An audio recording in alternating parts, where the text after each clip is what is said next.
99% 사람들이 모르는 전세의 함정.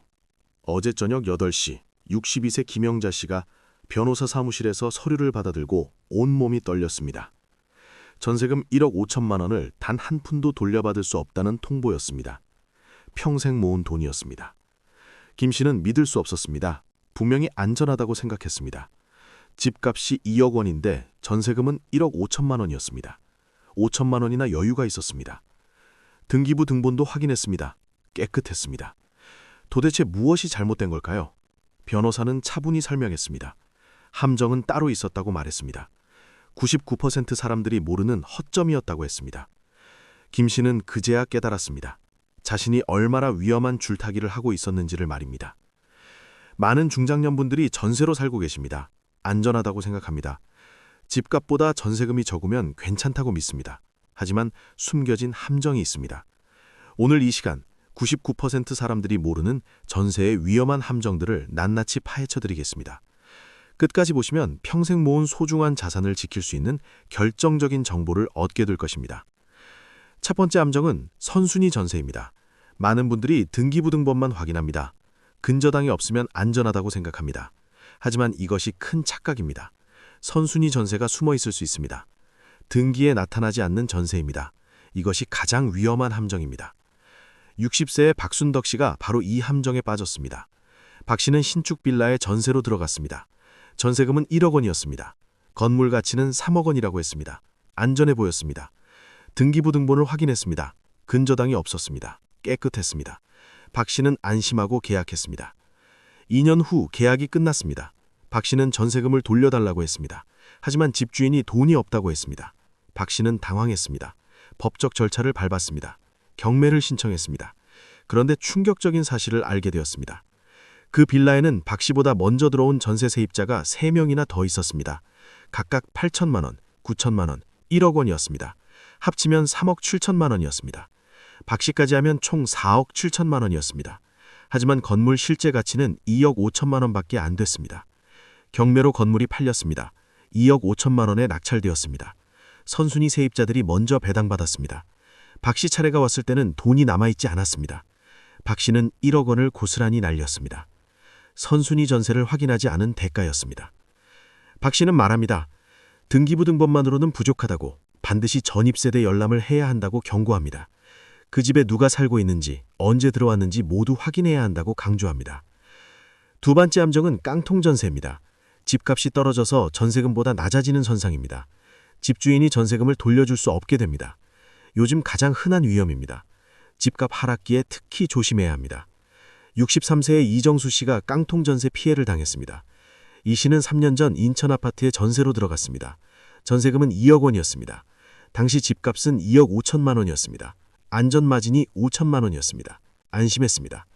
하지만 3년 사이 집값이 폭락했습니다. 현재 시세는 1억 7천만 원입니다. 전세금보다 3천만 원이 낮아졌습니다. 깡통이 된 것입니다. 계약이 끝났습니다. 이 씨는 전세금을 요구했습니다. 하지만 집주인이 돈이 없다고 했습니다. 집을 팔아도 대출 갚고 나면 남는 게 없다고 했습니다. 이 씨는 법적 절차를 밟고 있습니다. 하지만 시간이 오래 걸립니다. 1년 이상 걸릴 수도 있습니다. 그동안 이 씨는 새 집도 구할 수 없습니다. 전세금이 묶여있기 때문입니다. 이 씨는 말합니다. 집값 하락기에는 전세가 매우 위험하다고, 안전마진이 있어도 방심하면 안 된다고 경고합니다. 집값은 언제든 떨어질 수 있다고 강조합니다. 세 번째 함정은 보증부검 반환보증 맹신입니다. 많은 분들이 보증보험에 들면 안전하다고 생각합니다. 하지만 이것도 함정입니다. 보증보험에도 한계가 있습니다. 모든 것을 커버하지 못합니다. 67세의 최영수 씨가 보증보험을 믿었다가 낭패를 봤습니다. 최 씨는 전세 계약하면서 보증보험에 들었습니다. 안전하다고 생각했습니다.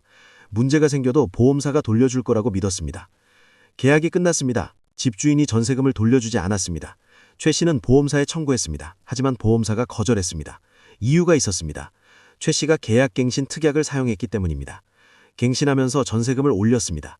이 부분은 보험 적용이 안 됐습니다. 최 씨는 일부만 돌려받았습니다. 올린 금액은 받지 못했습니다. 최 씨는 말합니다. 보증보험도 만능이 아니라고, 조건을 꼼꼼히 확인해야 한다고 조언합니다. 네 번째 함정은 신축의 환상입니다. 새 건물이 안전하다고 생각합니다. 하지만 오히려 신축이 더 위험할 수 있습니다. 건설사가 부도나면 큰 문제가 생깁니다. 미분양 위험도 있습니다. 58세 한명희 씨가 신축 빌라에 들어갔다가 고생했습니다.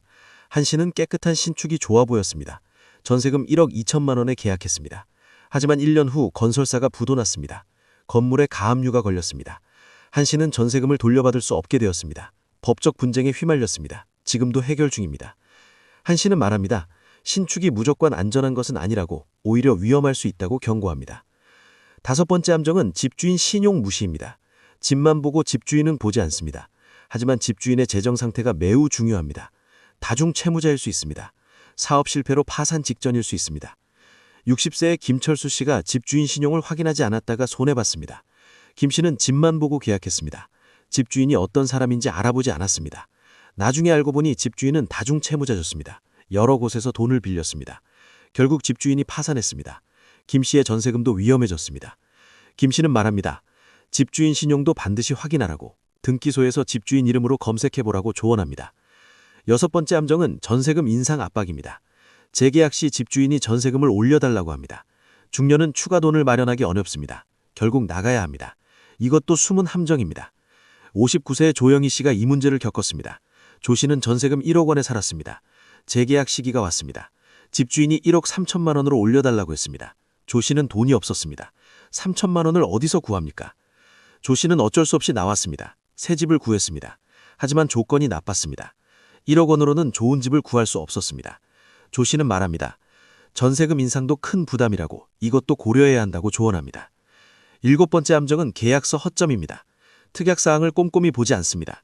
불리한 조항이 숨어 있을 수 있습니다. 나중에 분쟁이 생깁니다. 62세의 정말순 씨가 계약서를 제대로 보지 않았다가 문제가 생겼습니다. 정 씨는 계약서에 서명만 했습니다. 특약사항을 읽지 않았습니다. 나중에 보니 불리한 조항이 있었습니다.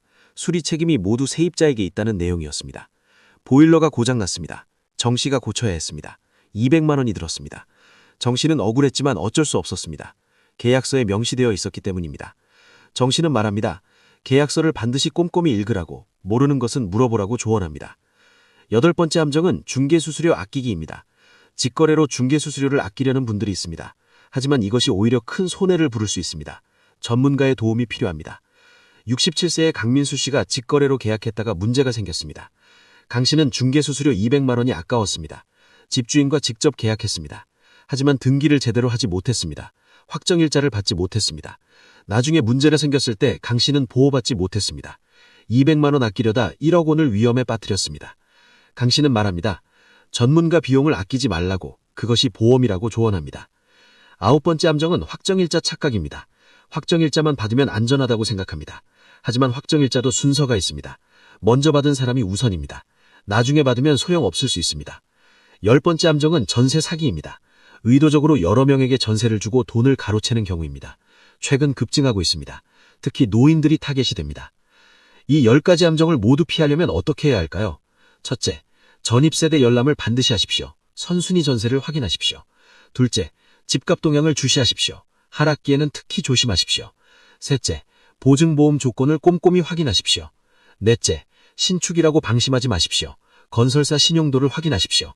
다섯째, 집주인 재정 상태를 알아보십시오. 여섯째, 전세금 인상 가능성을 고려하십시오. 일곱째, 계약서를 꼼꼼히 읽으십시오. 여덟째, 전문가 도움을 받으십시오. 중개수수료를 아끼지 마십시오. 아홉째, 확정일자 순서를 확인하십시오. 열째, 의심스러우면 계약하지 마십시오. 전세는 이제 안전하지 않습니다. 99% 사람들이 위험을 모릅니다. 평생 모은 돈을 한순간에 잃을 수 있습니다. 특히 중장년에게는 치명적입니다. 회복할 시간이 없기 때문입니다. 대안을 찾으십시오. 월세로 전환하는 것도 방법입니다. 작은 집이라도 사는 것도 좋습니다. 공공임대를 알아보는 것도 현명합니다. 전세보다 나은 선택지가 많습니다. 주변에 전세로 사는 분이 계시다면 이 정보 꼭 공유하십시오. 10가지 함정을 알려주십시오. 소중한 자산을 지킬 수 있도록 도와주십시오. 오늘 이 영상이 전세에 숨겨진 함정을 낱낱이 파헤쳐 여러분의 자산을 지키는 데 도움이 되었기를 바랍니다. 아는 것이 힘입니다. 무지는 재앙을 부릅니다. 궁금한 점이 있으시면 댓글로 남겨주십시오. 함께 해결책을 찾아봅시다. 이 내용이 절실했다면 구독과 좋아요 부탁드립니다. 앞으로도 중장년 여러분의 안전한 주거와 자산 보호를 위한 숨겨진 진실을 계속 파헤쳐드리겠습니다. 여러분 모두의 안전한 주거와 평안한 노후를 진심으로 응원합니다. 감사합니다.